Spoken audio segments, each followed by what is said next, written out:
Bonjour à tous, bienvenue sur Investir en Crypto, j'espère que vous allez bien. Ça fait 13 jours qu'il n'y a pas eu de vidéo sur cette chaîne YouTube. Est-ce que c'est pas magnifique? Donc on va faire une analyse sur le Bitcoin. On va regarder quelques petites news, peut-être quelques petites actualités. Et puis bah voilà, on va faire le tour. Alors déjà petite intro pour les gens qui s'intéressent un petit peu à la chaîne YouTube, juste pourquoi j'étais pas là pendant 13 jours. Tout simplement parce que j'ai eu un accident de scooter. Donc malheureusement j'ai un pied qui est actuellement en réparation. Et avec tous les médicaments que je prenais, enfin j'étais quelqu'un de shooté.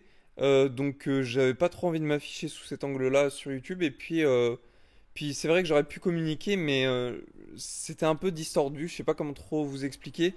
J'avais pas trop envie de communiquer. Voilà. Donc si vous aimez pas que je communique pas, bah je communiquerai. Et puis c'est vrai que c'est important la communication quand même.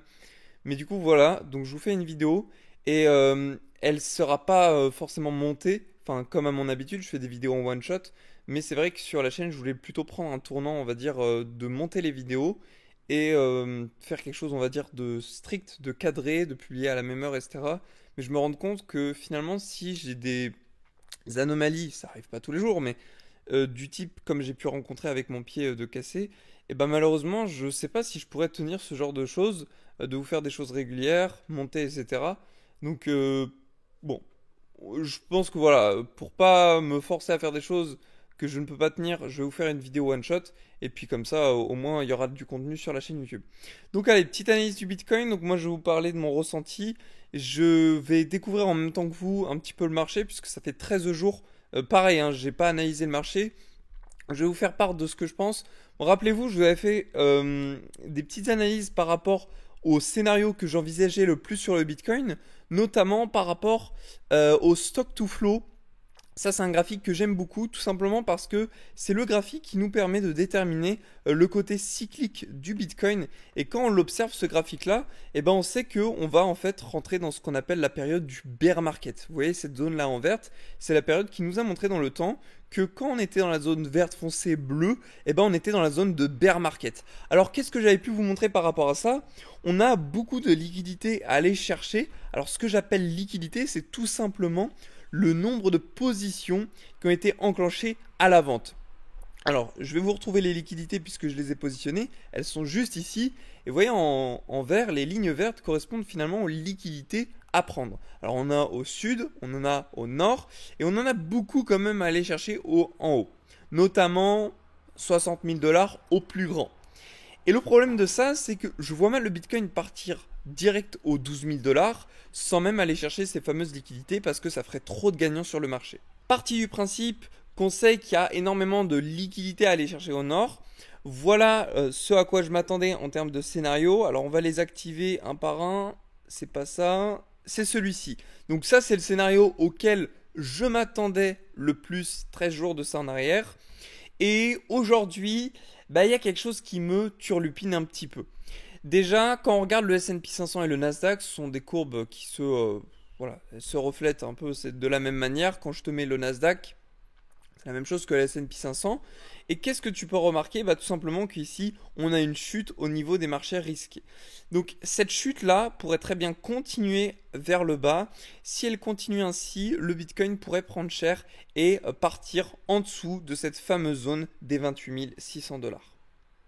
Et à ce moment-là, ce que je t'ai montré ici, c'est-à-dire d'aller chasser les liquidités au nord pour repartir plus bas, ne serait pas valide. Alors, bien entendu, je ne suis pas un devin, je ne peux pas t'émettre les... Voilà, je ne peux pas te prévoir absolument à 100% ce qui va se passer sur les marchés. Moi, je te montre les scénarios qui pourraient arriver. Après tout, je m'adapte en fonction de ce qui se passe. On part plus bas, j'achète du Bitcoin. On part plus haut, bah, je conserve mes Bitcoins et puis je les revendrai en haut. Voilà à peu près comment j'opère. Donc, si ce schéma n'est pas valide, alors on irait chercher des targets plus basses. Notamment la première, ce serait les 19 500 dollars. Alors pourquoi? Tout simplement parce qu'on a juste ici en fait, novembre 2020, un order block qui s'est créé, qui fera office de barrière par rapport au Bitcoin. Et entre cette zone donc de décembre 2020 au plus haut janvier 2021, on a une zone qui s'appelle zone de déséquilibre. Donc ce sont des zones qui tendent à être comblées. Donc il y a cette forte probabilité que si le Bitcoin passe en dessous de la barre des 28 600 dollars, et bah qu'on fasse ce genre de choses et qu'on stagne un petit peu ici avant de partir plus bas et qu'on fasse ce genre de choses.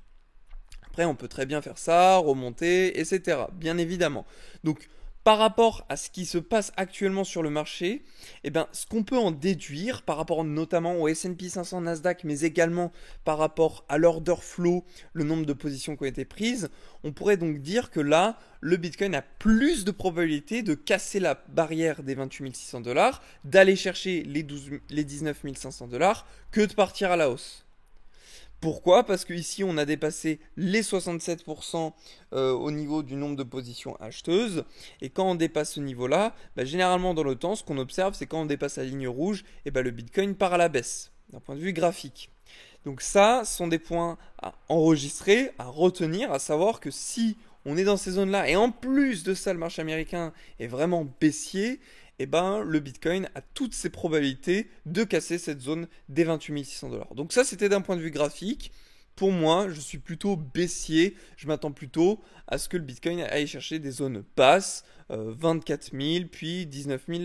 Alors, si je te dis 24 000 très rapidement, c'est parce que on a un autre order block que je viens d'observer qui est juste ici, hein. Donc là, je te fais une analyse très simpliste, mais il n'y a pas besoin d'aller plus loin, hein. Je peux te montrer toutes les analyses que j'ai pu faire depuis ces 13 derniers jours, et tu peux voir que finalement tout se concorde. Donc ça, c'est un vrai charabia que j'ai pu dessiner. C'est un- oui, c'est n'importe quoi. Mais ce charabia là, si tu l'observes un à un, tu remarques qu'au final ça revient à peu près à la même chose de ce que je te dis depuis le début de cette vidéo. Donc voilà, on va tout enlever parce que c'est n'importe quoi. Donc maintenant, on va regarder rapidement les newsletters. Alors qu'est-ce qu'on a? Moi, ce que j'aime bien faire tout simplement quand j'analyse des news, pour vraiment faire du rapide, parce que si tu passes 12 heures à analyser une courbe et des news, ou si tu passes juste 1 heure à analyser des courbes et des news, le résultat est à peu près similaire à la fin de la journée. Donc je préfère ne pas trop me prendre la tête. Si, donc qu'est-ce qu'on a? On a 75% des commerçants américains qui envisagent d'accepter les paiements en crypto-monnaie sous 2 ans. On clique dessus pour en savoir plus. Et là, on peut regarder du coup qu'est-ce qui se passe. Les 3 quarts des marchands américains prévoient d'accepter les paiements en crypto-monnaie ou en stablecoin dans les 2 prochaines années. Alors, ça, c'est un truc que je trouve très bien d'un point de vue crypto, tu vois, pour les gens qui sont dedans et qui ne veulent pas partir du monde de la crypto pour diverses raisons. Rébellion, ils n'aiment pas les banques. On n'aime pas être taxé quand on retire en fiat, etc. Enfin, il y a plein de raisons. Maintenant, il y a un truc qui, moi, me chagrine un petit peu, c'est que oui, il y a peut-être, là, il nous dit 75% des commerçants qui envisagent, déjà ils envisagent, donc ça ne veut pas dire qu'ils le feront, qui envisagent d'accepter les paiements en crypto, c'est, entre guillemets, une bonne chose, mais qui dit que en Amérique, il n'y aura pas une régulation qui fait que bah, les marchands n'auront pas le droit de le faire. Voilà. Donc on pourrait très bien avoir quelque chose d'illégal si les marchands acceptent le paiement en crypto. Ça veut dire qu'en gros, ils ne pourraient pas le faire. Donc ça, c'est un point qu'il faut retenir. C'est pas parce qu'ils veulent l'accepter qu'ils pourront le faire. Ensuite, je vois quoi? Je vois Energy qui entre dans le Web3 et lance une collection NFT exclusive. Donc ça, c'est une info importante à noter parce que quand on a des groupes comme ça qui commencent à se lancer, le Web3, bah, ça laisse l'opportunité à ce que le grand public s'y intéresse. Les gens qui adhèrent à Energy ne sont pas forcément des gens qui sont full crypto, d'ailleurs peut-être pas du tout. Et si Energy s'y intéresse, bah, son public peut s'y intéresser aussi. Donc ça, c'est une donnée qui, moi, m'intéresse beaucoup. Donc là, qu'est-ce qu'on peut voir? Par exemple, ici, on a Lacoste qui lance ses NFT à la conquête du Web3. Bah là, c'est exactement la même chose que Energy, finalement. Lacoste, le public n'est pas forcément adepte des crypto-monnaies, mais si Lacoste se lance dedans, bah peut-être que son public pourra également s'y intéresser. Donc ça, c'est quelque chose que j'aime beaucoup. Et ça, c'est des choses qui est intéressant de prendre en compte lorsqu'on regarde les newsletters, c'est de se dire s'il y a des groupes comme ça qui se lancent dans le Web3, et bien tout simplement le public qui suit cette marque-là ou cet organisme, et ben pourra également s'y intéresser. Donc qui dit plus d'intérêt, qui dit probablement, ce sont des probabilités, bah, à ce que le cours puisse également monter. Ou en tout cas puisse fournir de la liquidité pour les gens qui veulent se barrer. Ça dépend dans quel sens on voit les choses. Donc voilà pour ce qui était des newsletters. Moi je t'ai fait un petit peu le tour pour te donner aussi un petit peu mon ressenti, comment j'opère pour regarder rapidement les newsletters, quelles sont les choses qui m'intéressent, quelles sont les choses qui peuvent être pertinentes à retenir. On va faire un petit tour rapidement sur Luna. J'avais envie de voir un petit peu à quoi ressemble le nouveau Luna. Le nouveau Luna, je me rappelle, il était monté aux 16 dollars à sa sortie. Voilà, là il est aux 2,70 dollars. Donc le nouveau Luna n'a pas l'air de très très bien fonctionner. Si on va regarder l'ancien Luna, voir à quoi il ressemble, ça peut être pertinent de regarder des fois de temps en temps les courbes du Luna. Juste pour voir par curiosité, moi j'aime bien voir ça. Il n'y a pas l'ancien Luna, c'est bizarre ça. C'est peut-être le Terra classique alors? Terra classique, ouais, Luna classique. C'est quand même étonnant de voir une crypto qui était rankée dans le top 10 et qui maintenant ne vaut plus rien. Ok, bon. En tout cas, j'espère que cette vidéo vous a plu. Moi, ça m'a fait plaisir de vous l'avoir tournée. C'est vrai que ça faisait un petit moment quand même que je vous en avais pas fait, donc moi c'est toujours plaisir, c'est toujours un plaisir de vous faire voilà des petites vidéos comme ça récap. Je vous mets un petit lien dans la description pour que vous puissiez vous inscrire sur Silver Mirror. C'est un service qui vous permet tout simplement de faire de l'accumulation de Bitcoin ou d'Ethereum et qui vous est à entre 10 à 20% de rendement par mois. Donc si ça vous intéresse, je vous invite vraiment à foncer, étant donné que plus le Bitcoin est bas, plus vous en accumulez, plus vous serez profitable sur le long terme lorsqu'il reprendra de la valeur. Donc je vous souhaite à tous une très belle journée, prenez soin de vous et on se retrouve dans une prochaine vidéo.